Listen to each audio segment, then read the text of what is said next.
And I see a couple other people are connecting, so I'll just make sure they're in first. But I have kind of a different than usual exercise today, so I think it'll be fun. Um, and as Heidi said, I've been writing about migraine for years, but I also find that writing about things that have nothing to do with migraine is a great distraction from it. So that's what we're working on tonight. So I'll start with a story. I don't know if anyone here has ever had one of those childhood books that they read that as an adult, you remember enough about it to enjoy thinking about it, but not quite enough to remember the title or find it ever again. So I had this going on like for months and months now. I mean, it had come up a couple times like over the years, like, oh, what was that book where those two kids went on those adventures? And I think they turned into mice at one point, and they solved some puzzle and like rescued someone, but did they rescue an uncle or did they rescue an aunt? And did they like go on these adventures during the day or was it at night? And I couldn't quite get all the pieces together. And the more I thought about it, the more like little details started coming to me. And a couple weeks ago, it was like just bugging me every day. I would like incessantly Google like storybook about twins or book about kids solving puzzle or something, and it never brought up anything that was satisfactory. And in my other life, aside from writing, I do art and art restoration, and I live in the Boston area, so I have a lot of fun getting to sometimes restore things in historic places. So a few weeks ago, I went to the Concord Public Library. Concord is the home of a lot of battlegrounds and also Walden Pond, where Henry David Thoreau wrote Walden, and Louisa May Alcott lived there and wrote Little Woman, you know, all sorts of transcendentalism.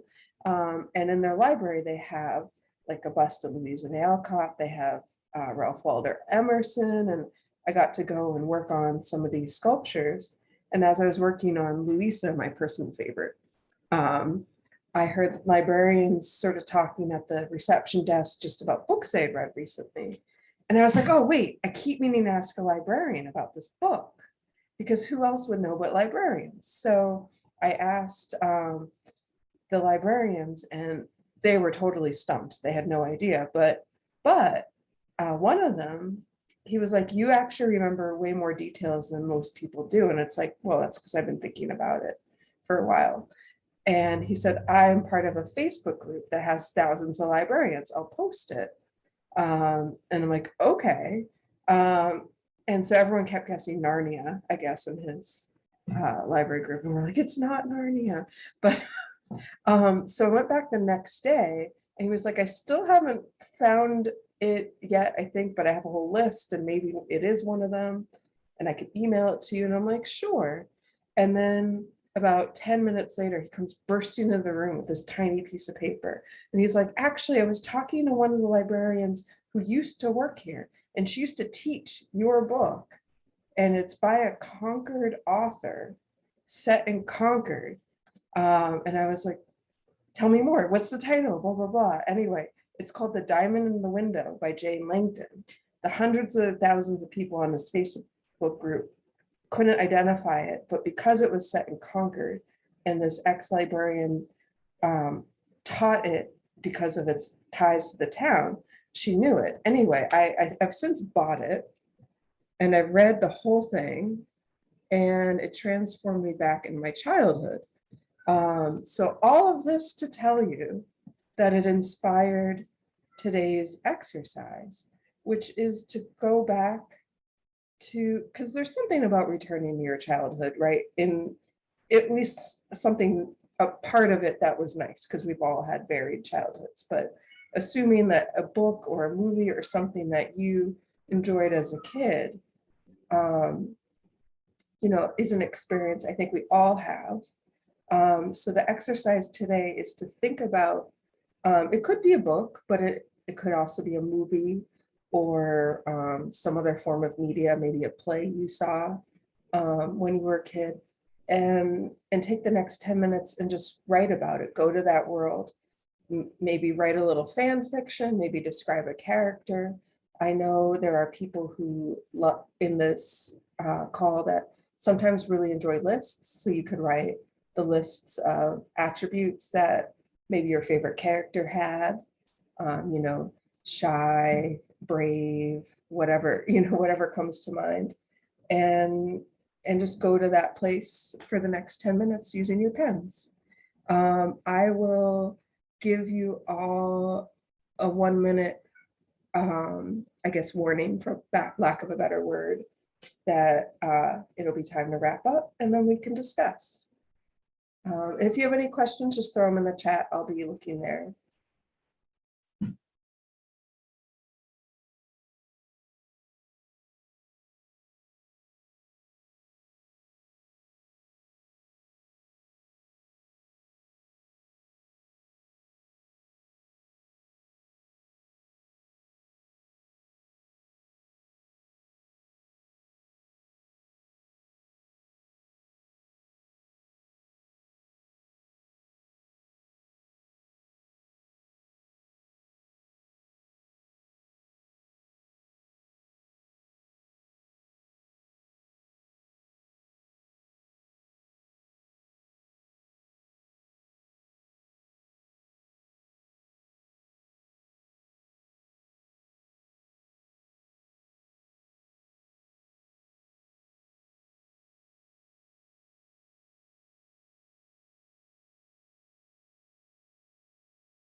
just about a minute left to wrap up.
All right, it's time to wrap it up.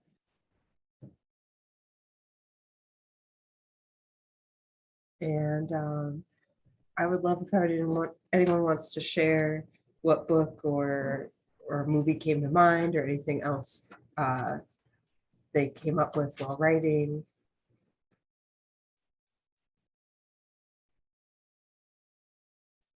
I, of course, wrote about the book I mentioned, but I'd love to hear anyone else's thoughts. I'll go ahead. I chose a movie. I think it was the first movie I saw in the theater, but I'm not sure. And it was more because my memories are so disjointed, kind of like you were describing, that I chose this one. But I remember being in the movie theater, like in the lobby, and we were with like other families or other kids, but I can't remember who. But I do remember the movie theater itself. And the movie was Songs of the South, which is a Disney movie. And I think of it from time to time because Disney movies are usually reintroduced or go to video. And this one, as far as I know, never did. And so I've thought of it. I'm so sorry, I have to get the door. Please keep sharing. Good. So I've thought about it over the years. And I guess in recent years, I decided that it's not going to be re-released, that it probably has some pretty culturally insensitive aspects to it. And just thinking about, what that means too, that things from the past definitely have, we see them differently now. And I guess you can think about that with migraine too, if I want to bring it back to that, if I look back at the beginning of my migraine symptoms, when I first had attacks, I see them so differently now than knowing what I know now than I did then. Anyway, it was fun to think about all those things. It brought up a lot. Sorry, I had to run out for a second, but I wanted to just ask real quick, can you just name an example of something you think differently about with your migraines? Well, I mean, this is a big thing, I guess, but I just didn't think they would be that big of a deal. I mean, at the time they seemed like a big deal, but big deal, like having 1 or 2 days a month be bad at the time seemed horrible. Now I would love for that, that would be amazing. And not having any idea that there was the possibility of them going from episodic to chronic. I mean, I didn't even know that was possible. When I first started having them, I didn't even know they were migraine. I just thought they were stress headaches because I didn't know how to manage my stress well. So my doctors told me. I'm really glad you've moved past that one. Thank you, Heidi. Just to comment on that, that's one of several movies that could never be made today, along with another one is Blazing Saddles. If anybody has seen that one, but with Mel Brooks and a few other people in that. But any case, I could share if you want me to. I would love you to. You were talking about books, and it prompted a memory of mine when I was a real youngster. I hardly remember it, but it was a book about a visit to a mushroom planet. Wait, that took place in Pacific Grove. And it involved science and curiosity, and also involved astronomy and telescopes and building stuff out of junk, including a rowboat. That sounds awesome. And thinking back, that was the first book I remember actually reading. And it may have triggered my fix-it mentality, building stuff out of junk, as far as my curiosity and interest in science. That's accompanied me throughout my life. And I have visited Pacific Grove a number of times with my late wife and stayed there at a fantastic bed and breakfast place called the Martine Inn, which was the summer home of the Park and Davis family before World War II. And gorgeous place right on the edge of the water. And when I go down there, somehow the remembrance of that book always pops up. That's so cool. What is the title? I had it here just a second. Okay. I have to look it up again because I forget the exact title, but I can find it real quick. Throw it in the chat and then we can all know. So that book has stayed in your mind then? Yeah. Since childhood. Yeah, 3 or 5 or something like that. Wow. It's called The Wonderful Flight to the Mushroom Planet, and it's being sold on Amazon. I may have to buy it again. Oh, you may have to, yes. I have to say that rereading this book that I mentioned, The Diamond in the Window, like every sentence, I remembered it as I was reading it. I was like, oh yeah, I remember that. Oh, it's just amazing, like how it triggers all the memories. Yeah, it's available for $8 in paperback. Would share. My name's Ellen. Yeah, we'd love to hear you share.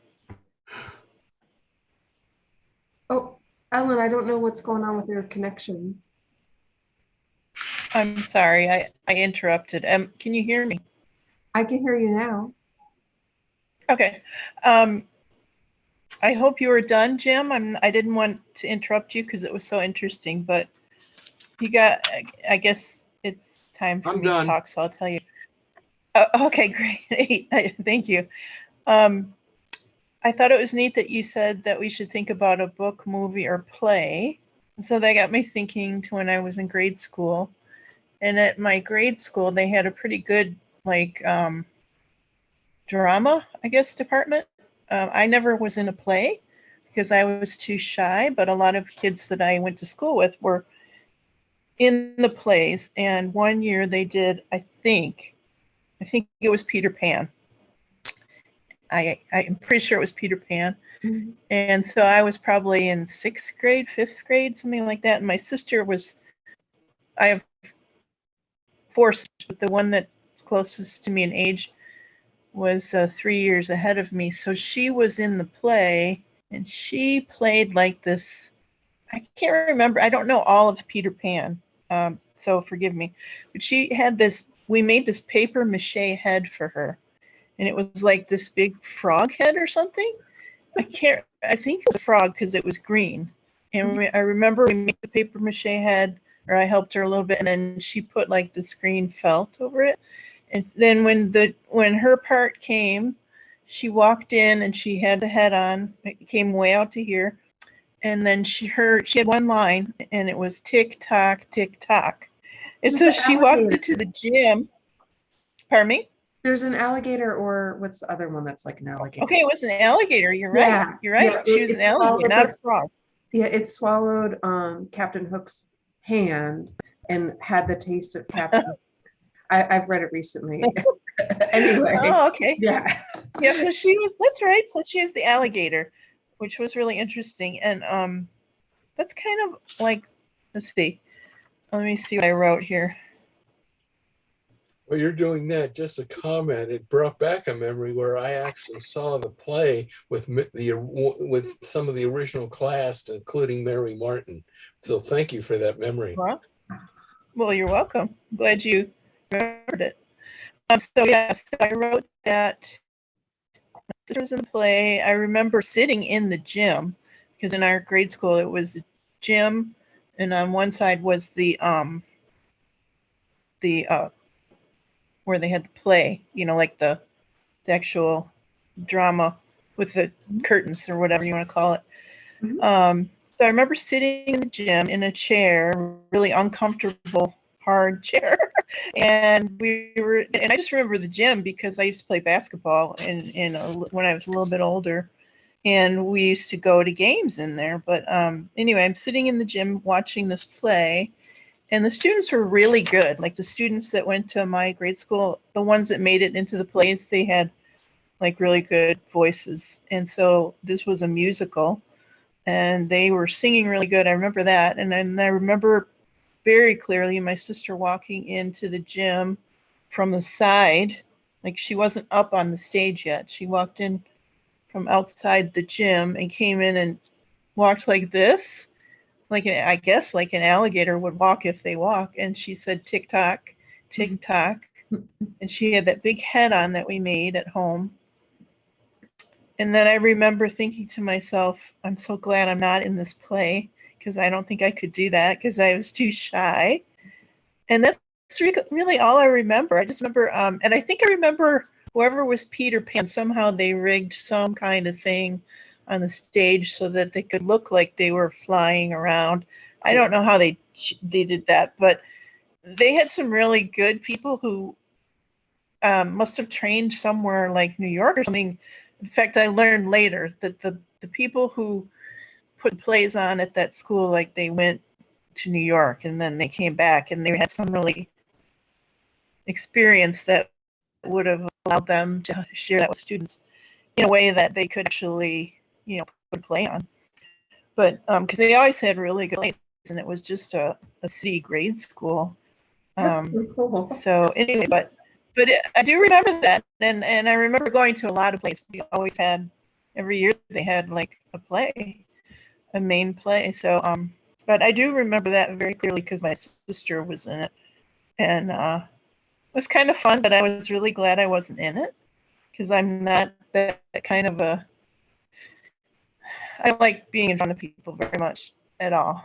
So, but I don't really remember reading that book. Maybe I did, but I don't believe I have. So it was interesting to see it and have that memory of it and know somebody who was in it. Yeah, and it's a very unique experience to you of Peter Pan, which is really fun. So if I may make a side comment on that real something quick, that saying about excuse me, go ahead. She back, and I don't know how long you've had migraine, Heidi, but I'm in my 50s now, so I'm 55, but I had migraines like when I was bad ones, like when I was in college. It started like maybe 18, 19, and then unfortunately I had a tumor when I was in my early 20s, which they took out, and that was what was causing those migraines. But then I had chronic migraine after that up until I went through menopause recently. So that's like most of my life. And knowing, like, it sounds similar to what you experienced in the sense that initially people, especially in my family, thought it was like stress. And then, of course, I had the brain tumor. So they're like, well, she's not stressed out. And then I didn't die from that, thank goodness. So then I just kept getting really bad migraine, and it became chronic, and tried all kinds of different things, went to headache clinics eventually. I always saw a neurologist because I had to after I had a brain tumor, but they weren't able to help me because they were treating like tendency to have seizure rather than migraine. So I had a lot of different kind of migraines. I have a long history of it. And now I'm sort of like asymptomatic almost because it's very much connected to my hormonal situation. But going through menopause, it's like, I mean, I'll get tired and I'll get a headache, but I won't get that thing where I'm in bed. So it's just really different now. And I guess I'm really happy because I don't have to deal with, all that pain. It's pretty painful. And it was like 30 years practically, whatever that is, from 19 to 52 or whatever you want to, that's a lot of time. So anyways, Yeah. that's my experience with migraine, but it's kind of nice to have a group of people that you can visit with who have migraine too online. I just think it's only recently connected with this group. I never had that much support, unfortunately. So We're really glad you're here, Ellen, and thanks for sharing your story. I want to give time for, I know we're a little bit over, but if anyone else wants to share real quick, and if you need to hop off. Just a side comment is that the name Wendy as a name never existed before Peter Pan. It was created in that book. Oh, wow. Okay. You're blowing my mind, Jim. While I process that, does anyone else want to share anything from the night? I promise to keep it short. Okay. I'm mindful of our time here. You took me back to my youth, and I thought the thing that I remember still 60 years later, the television show, The Jetsons, the cartoon. It premiered on September 23rd, 1962. I remember sitting on the floor in front of that little black and white TV. My brothers and I, and we watched the show, and we were absolutely amazed at all the inventions that they had that weren't even thought of yet in 1962.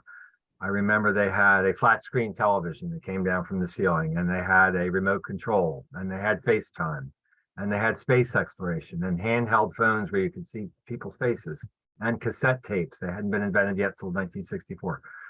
Zoom-like meetings like we're having today, where they would talk to people from home. A robot maid named Rosie, a workplace computer named Uniblab. We didn't have computers in 1962. Slide walks like they have in the airport. They called it the slide walk. When they went to the car dealer, the slide walk brought them right into the car. And caller ID, which we take for granted. They had all these things that the one thing they predicted, but we didn't have yet, is flying cars. They were supposed to be set in the 21st century in 2062, but I have all the episodes on DVD. I watch them every Sunday morning. I rush home from church. It's on MeTV. The same 24 episodes that are 60 years old. They just keep running them and running them and running them. It's just timeless to me. It's campy and it's timeless. So thank you. I love it. Thanks, Tom. All right. I'll give one more person a chance, and if you need to hop off, that's fine. Does anyone else want to share? Okay, I'll be brave today. I'm just going to not say anything. So your question brought up a lot of different ideas of books, mostly, and movies, but then I couldn't remember very many details of any of them.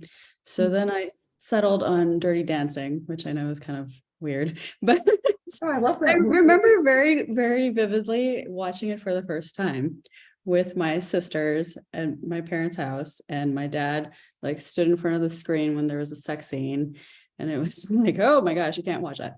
But what I really remember about it was that it kind of introduced me to the idea of being pro-choice, and I don't know how people feel about this, but so yeah, so and it was very pivotal for me in that way because it kind of informed what I wanted to do in the future.